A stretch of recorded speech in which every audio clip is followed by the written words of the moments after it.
I think what we need to do is put into perspective how big the meeting between President Trump and France's President Emmanuel Macron was today. We actually have real leadership back in the White House, but also on the world stage again. There is respect for the man now sitting in the Oval Office. I mean, we kind of look at the body language between Macron and Trump throughout the day, the embrace right out of the gate right there.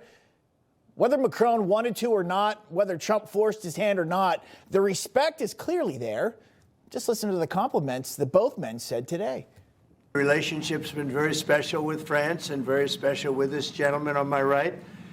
And we look forward to keeping that going for a long period of time. I'm here as a friend because through centuries we've been friends, and we are personal friends, as you mentioned it, because we work very well together. I want to thank you again, Mr. President, for your presence for Notre-Dame de Paris. It meant a lot for French people, and I want to thank you for that.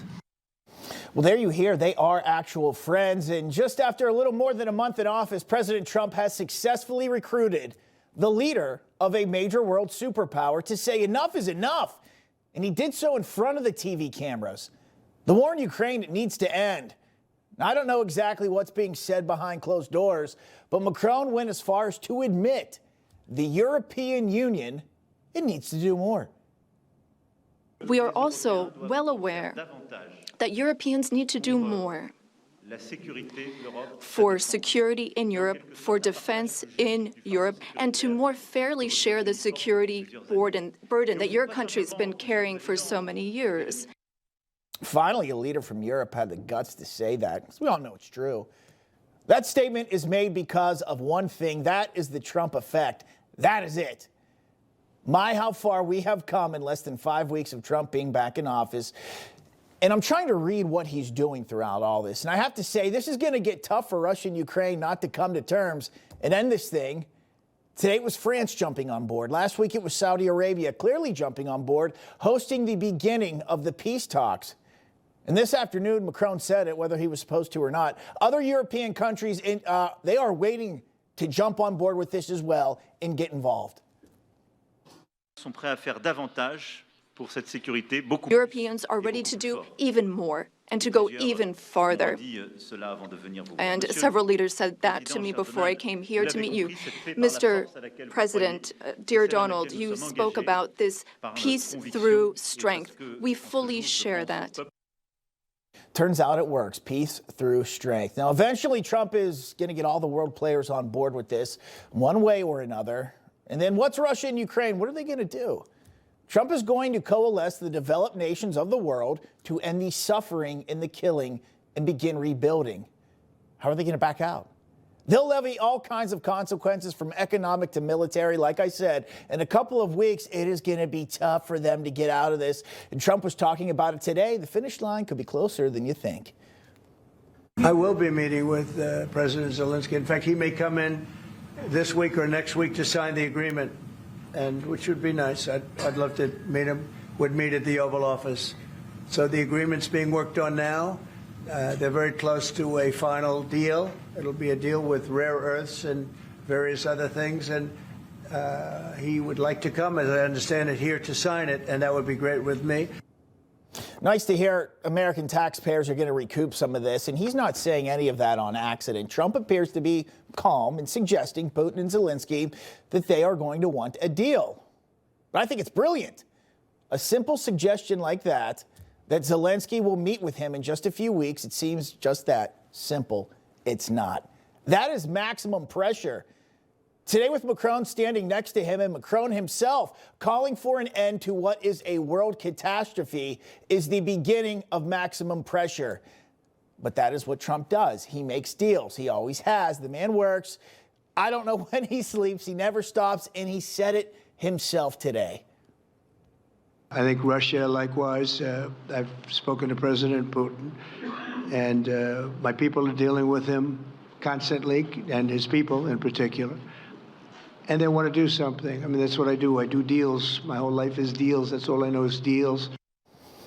And now he's making them as president. But the reason I'm hammering this so hard tonight is, could you possibly imagine the alternative?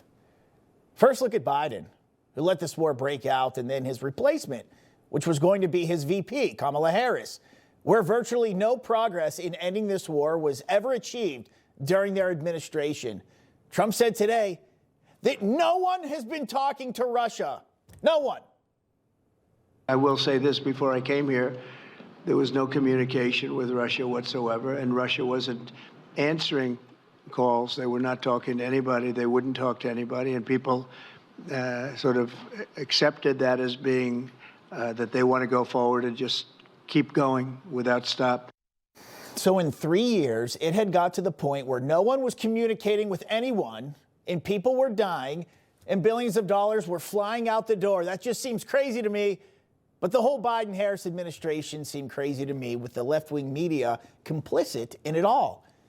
The former president had a hard time standing on his own 2 feet. That's just one example. You see him going up the stairs, falling all over the place, sometimes falling asleep at some events. Both he and Harris had a hard time forming cohesive sentences.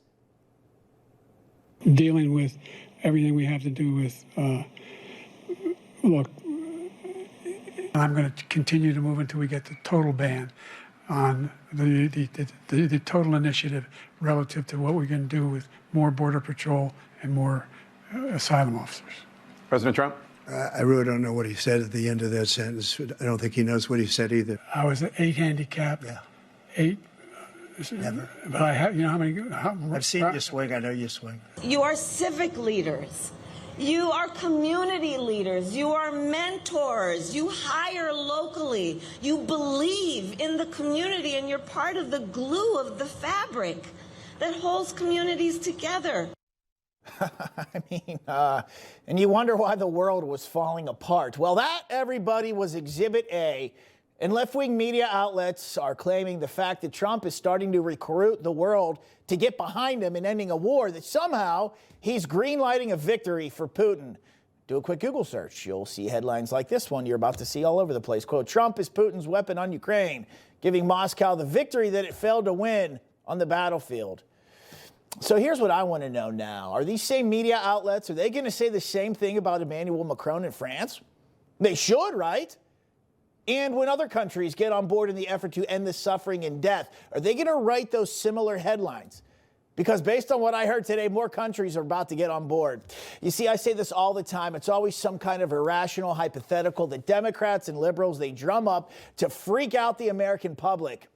But the problem is that kind of messaging doesn't work anymore because they have been exposed.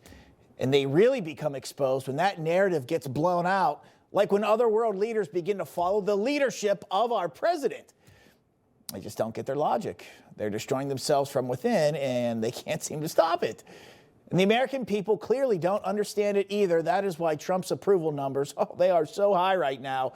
A new poll came out today, and here's what it shows, everybody. From Harvard University, the Harris poll had President Donald Trump's approval rating at 52%, with voters most satisfied with his job on immigration, reducing the cost of government, and returning America back to its values. But it shows some other things, too, in this poll. Here it is. The poll found that 42% of voters believe the country is on the right track, up 14 points from January. That's huge. It also shows this. The Democratic Party received its low approval rating at least since March 2018, with 33% of Democrats, 86% of Republicans, and 70%, that's the big one, independents, all disapproving. Now, that's really not surprising to me, though. People with common sense, we get it. They actually get it when Trump starts bringing world leaders together to end wars. They get it when he slashes billions of dollars in wasteful government spending, which he also talked about today.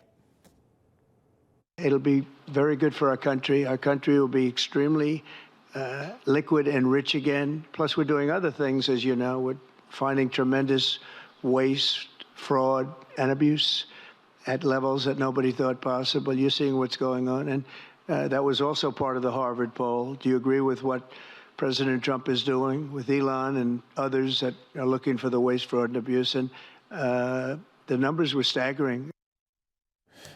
And they also get it when he wants a safe border and get criminals out of here. People with common sense also understand when he uses tariffs as a negotiating tactic or exploring reciprocal tariffs on countries who aren't treating us fairly. There is winning all over the place. And now it appears he's making a lot of progress on a war that has been going on for 3 years with absolutely no end in sight. The only people who don't get it are the same ones watching their poll numbers and TV ratings completely take a nosedive. Information. Truth. Is freedom. Is Newsmax. It's real news for real people.